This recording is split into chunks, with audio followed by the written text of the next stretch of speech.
મિત્રો આજના વિડીયોમાં આપણે પીજીવીસીએલ, એમજીવીસીએલ, ડીજીવીસીએલ અથવા યુજીવીસીએલને લગતી અથવા આવનાર પરીક્ષાઓ માટેના ખૂબ જ અગત્યના પ્રશ્નો કે જે પરીક્ષામાં પૂછી શકાય તેવા છે તેના વિશેની વાત કરવાની છે। તો શરૂ કરીએ આજનો વિડીયો આપણે કે પ્રશ્ન નંબર જોઈએ કે factors to select the correct size of conduit depends on which of the following એટલે કે કયા પરિબળો જવાબદાર છે કે આપણે કોન્ડ્યુટની સાચી સાઇઝ નક્કી કરવા માટે। એટલે કે સही साइज के कंड्यूट का चयन निम्नलिखित में से कौन से कारक पर निर्भर करता है। तो ऑप्शन ए છે साइज ऑफ केबल्स એટલે કે केबल का size, number of cables to be drawn, both size of cables and numbers of cables to be drawn, or none of this।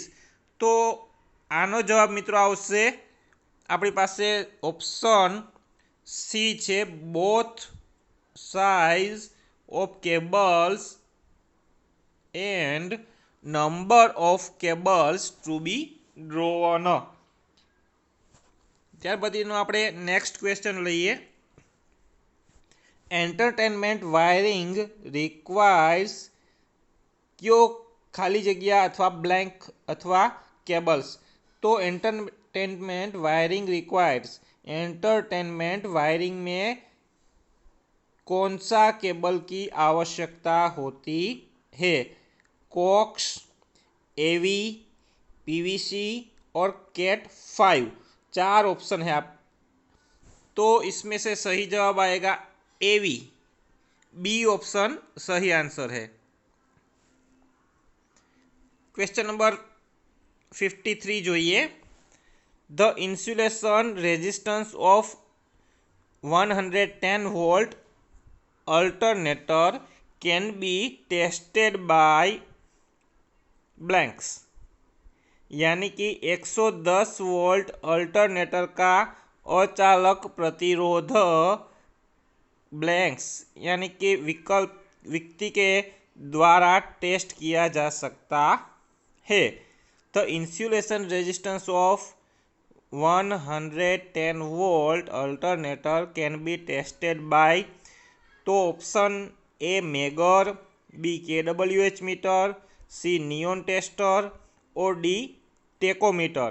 तो इसका सही आंसर आएगा दोस्तों मेगर के द्वारा इंसुलेशन रेजिस्टेंस चेक किया जाएगा। अगला सवाल, relay is a type of यानी कि रिले का क्या प्रकार है। रिले को हम क्या कह सकते हैं। तो ऑप्शन है switch gear, DC source, battery और एसी सोर्स। यानी ये डीसी सोर्स भी नहीं है, एसी सोर्स भी नहीं है, बैटरी भी नहीं है, तो बाकी बचा क्या स्विच गियर। तो relay is a type of switchgear. Next question, MCBs are normally rated for blanks ambient temperature यानी कि आमतौर पर MCBs परिवेश के तापमान के लिए रेट किए जाते हैं। यानी कि MCB केटला नॉर्मली रेटेड के लिए बनाई जाती है जिसका एम्बियंट टेम्परेचर हमें मालूम होना चाहिए। तो इसमें 25 degree centigrade, 75 degree centigrade, 85 degree centigrade और 100 डिग्री सेंटीग्रेड। तो यानी MCBs सही आंसर इसका आएगा ए ऑप्शन यानी 25 डिग्री सेंटीग्रेड के लिए बनाई जाती है। अगला question, interpoles in DC motors are used for यानी कि डीसी मोटर्स में इंटरपोल का उपयोग खाली जगह के लिए किया जाता है। तो ए ऑप्शन है increasing the speed of motor यानी कि मोटर की गति बढ़ाने के लिए। बी ऑप्शन है reducing sparking at the commutation commutation पर स्पार्किंग को कम करने, डिक्रीजिंग द काउंटर ईएमएफ घटाने के लिए, या converting armature current to DC, यानी कि इंटरपोल्स का डीसी मोटर में क्या उपयोग होता है।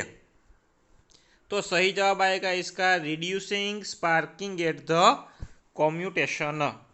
सही आंसर ये है। अगला क्वेश्चन है, all rotating electric machines are basically, यानी कि समस्त घूर्णन करने वाली विद्युत मशीनें मूल रूप से क्या है।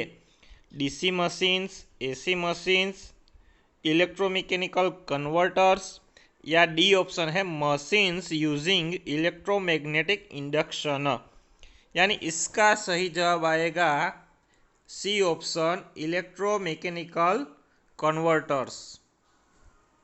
अगला क्वेश्चन देखते हैं, the principle of dynamically induced EMF is utilised in. The principle of dynamically induced EMF is utilised in transformer, choke, generator और थर्मोकपल। तो dynamically induced EMF is utilised in generator. Next question 59, the armature of DC machine is made of silicon steel lamination to, यानी option है reduce hysteresis loss only, reduce eddy current losses only, increase the permeability, और D option है reduce both eddy current and hysteresis loss, यानी कि the armature of DC machine is made of silicon steel lamination. तो armature का जो silicon steel से lamination बनी होती है, तो वो किस लिए बनी होती है, तो उसके लिए हमें 4 ऑप्शन दिए हैं। तो इसमें से चौथा वाला यानी कि डी ऑप्शन सही है, reduce both eddy current and hysteresis losses. Next question देखेंगे हम, the field coils of a DC generator are usually made of. Field coils of DC generator, यानी डीसी जनरेटर्स की फील्ड कॉइल्स किससे बनी होती है। माइका, कार्बन, कास्ट आयरन और copper. तो मित्रों इसका सही जवाब आएगा कॉपर। कॉपर से बनी हुई होती है। Next question, A DC generator consist which of the following essential parts. DC generator के निम्न में से कौन से भाग बहुत ही आवश्यक है। फील्ड कॉइल्स और फील्ड वाइंडिंग, आर्मेचर वाइंडिंग्स और armature conductors, frame, commutator and brushes, और D option all of this. तो फ्रेंड्स इसका जवाब आएगा ऑल ऑफ दिस। सब कुछ अनिवार्य है और आवश्यक भी है। 62 question number next, when the load on a DC shunt motor is increased its speed, यानी कि load on DC motor is increase. DC motor पे जब लोड बढ़ जाता है या बढ़ाया जाता है तो स्पीड का क्या होता है। Increase proportionality, remains constant, increase slightly और रिड्यूसेस स्लाइटली। तो इसका सही जवाब आएगा रिड्यूसेस स्लाइटली, यानी थोड़ी घट जाती है।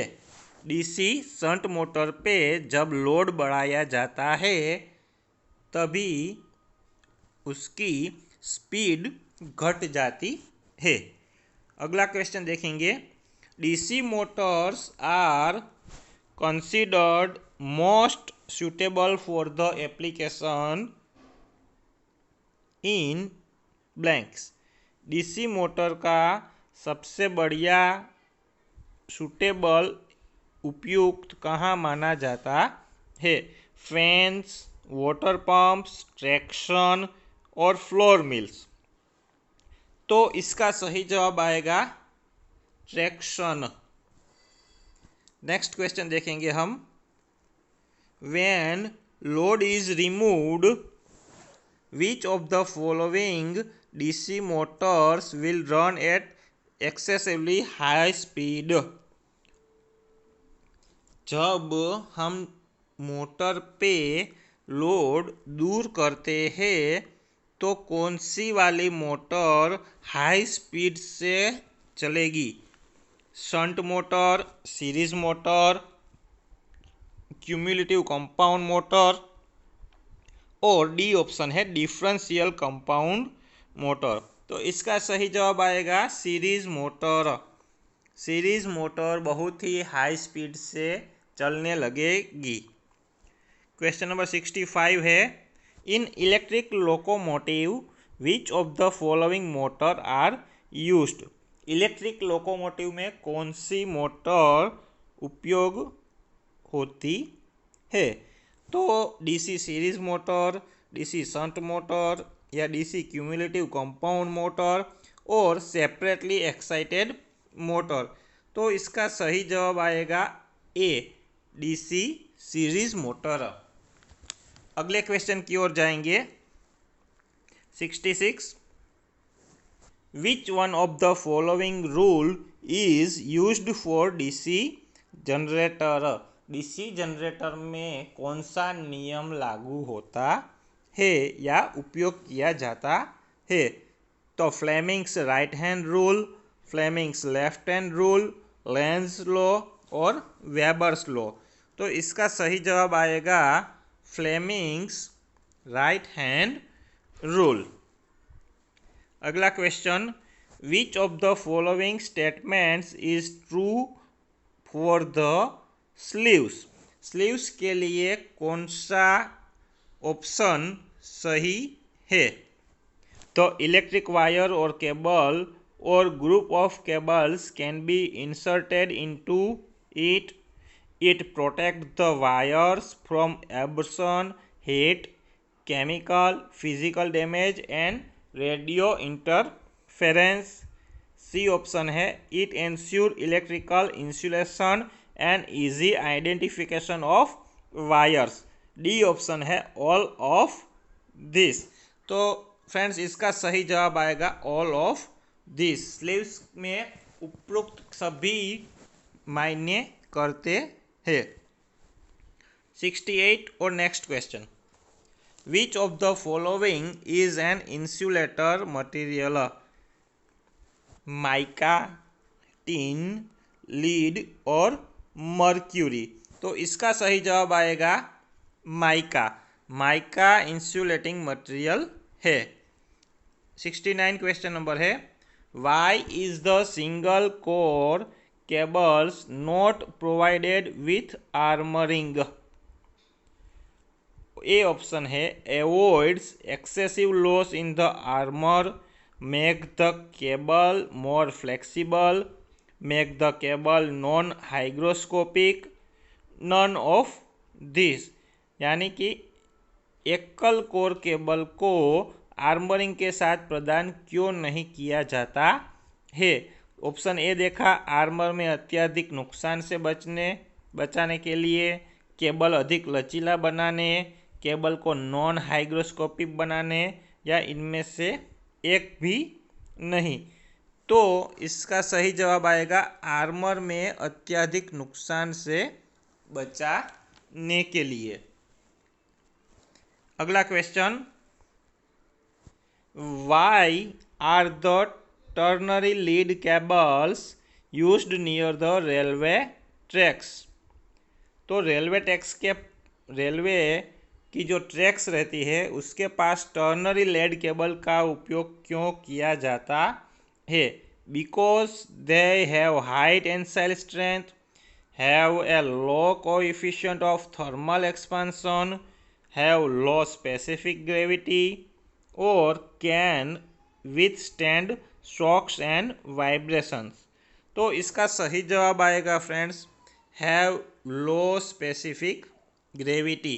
विशिष्ट गुरुत्व कम होता है, इसके लिए इसका उपयोग रेलवे ट्रैक्स के बाजू में होता है।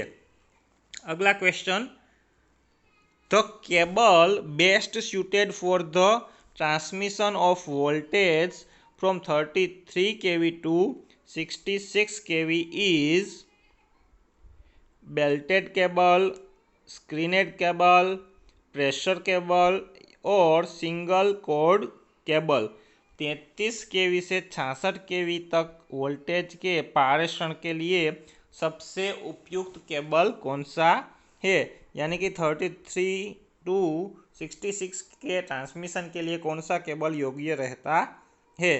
तो इसके लिए जवाब आएगा बी ऑप्शन है, स्क्रीन्ड केबल सबसे बेहतरीन रहेगा। Question next, transformers cause transfer of energy from one circuit to another without change in। तो transformer causes transfer of energy from one circuit to another without change in A option frequency, load, voltage और current. तो इसका सही जवाब आएगा frequency. Frequency में कोई भी चेंज आएगा नहीं। Next question, in which of the following transformer part of primary winding also serves as the secondary winding. नीचे में से कौन सा ट्रांसफॉर्मर है? Auto transformer, potential transformer, current transformer या डी ऑप्शन है स्टेप अप ट्रांसफॉर्मर। तो इसका सही जवाब आएगा ऑटो ट्रांसफॉर्मर। अगले क्वेश्चन की ओर, Buchholz relay is provided on transformer to. Buchholz relay transformer में क्यों प्रोवाइड किया जाता है? तो indicate minor faults inside the transformer, isolate the transformer during major fault, indicate internal faults and isolate the transformer during major fault और D option है indicate major fault inside the transformer।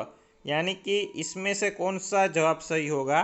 तो इसमें से हमें मालूम है सी ऑप्शन, यानी कि indicate internal faults and isolate the transformer during major fault। यानी कि ट्रांसफॉर्मर के अंदर बड़े फॉल्ट्स आएंगे तो वो ट्रांसफॉर्मर के बाहरी को आइसोलेट कर देंगे, जब मेजर फॉल्ट आएंगे तब की बात है। नेक्स्ट क्वेश्चन देखेंगे,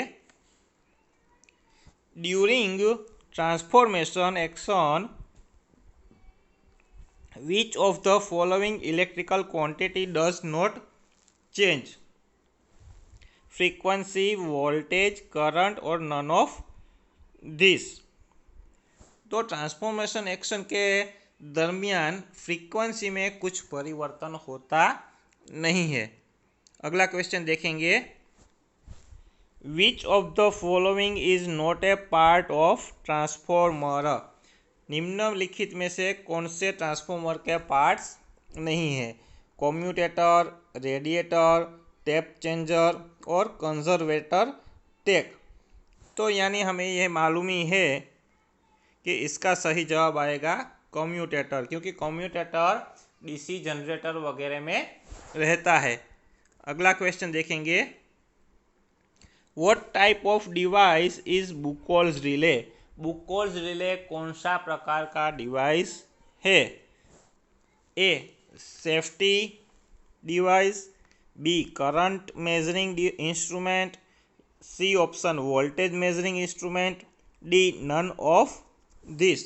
तो सही जवाब आएगा सुरक्षा उपकरण यानी सेफ्टी डिवाइस।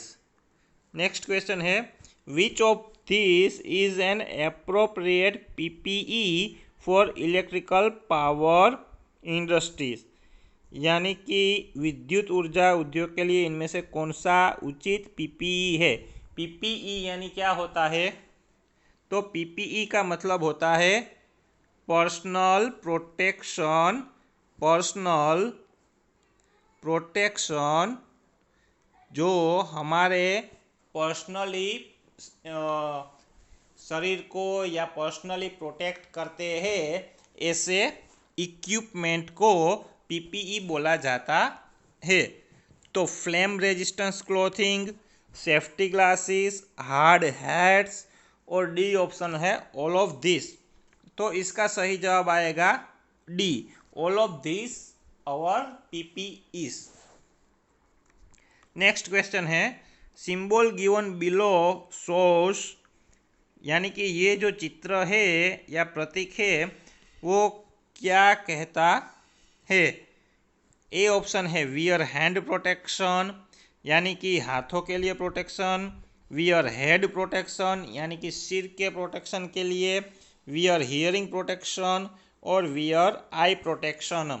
तो ये प्रतीक में से हमें मालूम पड़ता है कि ये वियर आई प्रोटेक्शन यानी कि आँखों की सुरक्षा के लिए का चिन्ह या प्रतीक है। नेक्स्ट क्वेश्चन है identify the tool Sovan in the picture.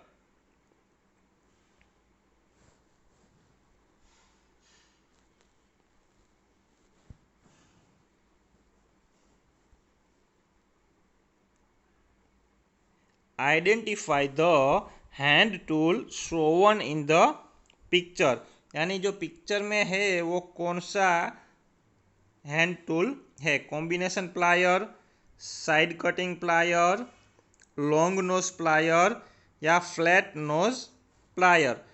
तो इसके आप नोज यानी कि जो इसका आगे का भाग देख सकते हैं वो कैसा है, फ्लैट है।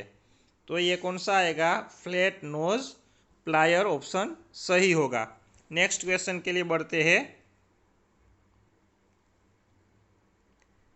Identify the ladder Sovan in the picture, यानी कि प्रतीक या और चिन्ह में दिखाई हुई सीढ़ी क्या कहती है, यानी कि कौन से प्रकार की सीढ़ी है। Extension ladder, platform ladder, twin step ladder और टेलीस्कोपिंग लेडर। आप देख सकते हैं इसमें दो सीढ़ियाँ हैं, एक है ऊपर और एक है नीचे, यानी कि इस सीढ़ी को हम एक्सटेंड कर सकते हैं, इसलिए ये एक्सटेंशन सीढ़ी है या एक्सटेंशन लेडर। नेक्स्ट क्वेश्चन है identify the hand tool Sovan in the picture. Picture में जो चित्र दिया हुआ है वो किस चीज़ का है। ए नियॉन टेस्टर, गिम्बलेट, स्क्रू ड्राइवर और स्टार हेड स्क्रू ड्राइवर। तो इसका भी सही जवाब आएगा नियॉन टेस्टर। नेक्स्ट क्वेश्चन के लिए हम जाएंगे identify the ladder Sovan in the picture.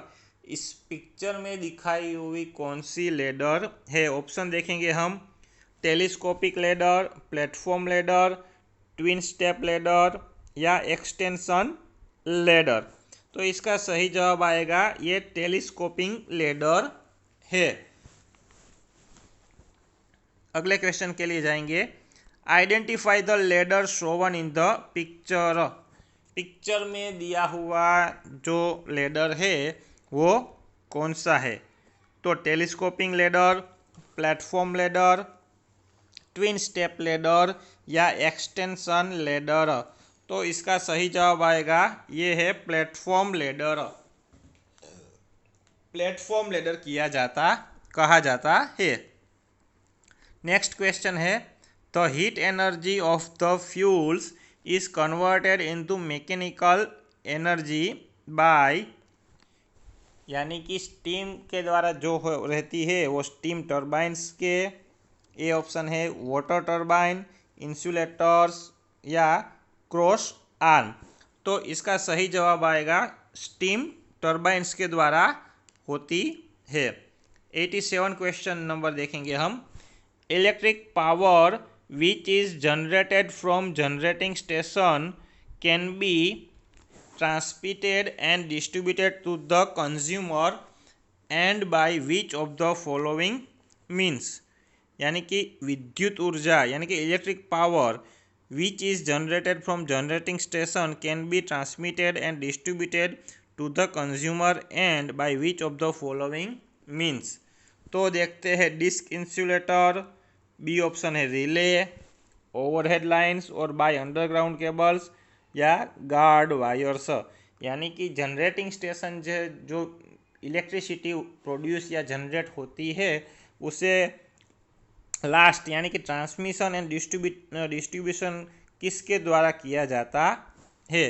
तो सही ऑप्शन आएगा इसका सी, ओवरहेड लाइन्स और by underground cables.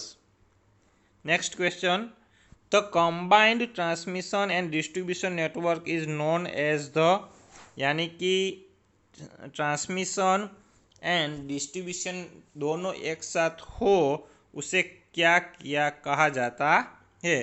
Power grid, corona, power plants या पीसीबी। तो उसको हम पावर ग्रिड के नाम से जानते हैं। नेक्स्ट क्वेश्चन है, which of the following is a component of distribution system. Distribution system का निम्न में से कौन सा कंपोनेंट है। फीडर्स, डिस्ट्रीब्यूटर, सर्विस लाइन और सर्विसमैन्स, all of this.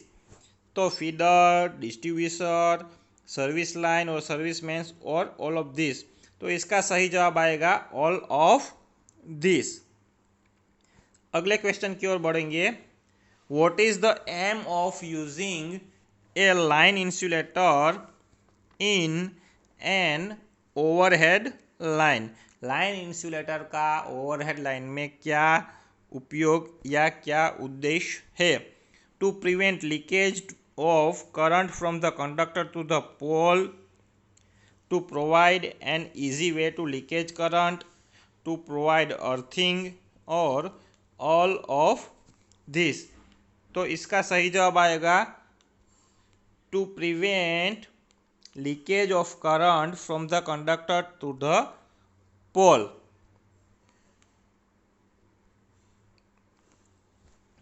Question number next, blanks are erected in places where the line crosses a street, road or railway line। Guard wire, disc insulator, relay और push button. तो जब line होती है तो वो road cross करती है या स्ट्रीट को क्रॉस करती है, तो निम्न में से यानी कि कौन सा ऑप्शन इसमें यूज़ किया जाता है।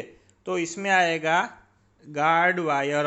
गार्ड वायर रखा जाता है यानी कि तार नीचे ना गिरे तो भी गार्ड वायर के ऊपर ही रह जाए। नेक्स्ट क्वेश्चन है, the distribution networks ends at consumer premises may have which of the following connections। single phase, three phase, both single phase and three phase और none of this। तो यानी कि ग्राहक के घर तक जो कनेक्शन रहता है इलेक्ट्रिसिटी का वो कितने टाइप्स का हो सकता है।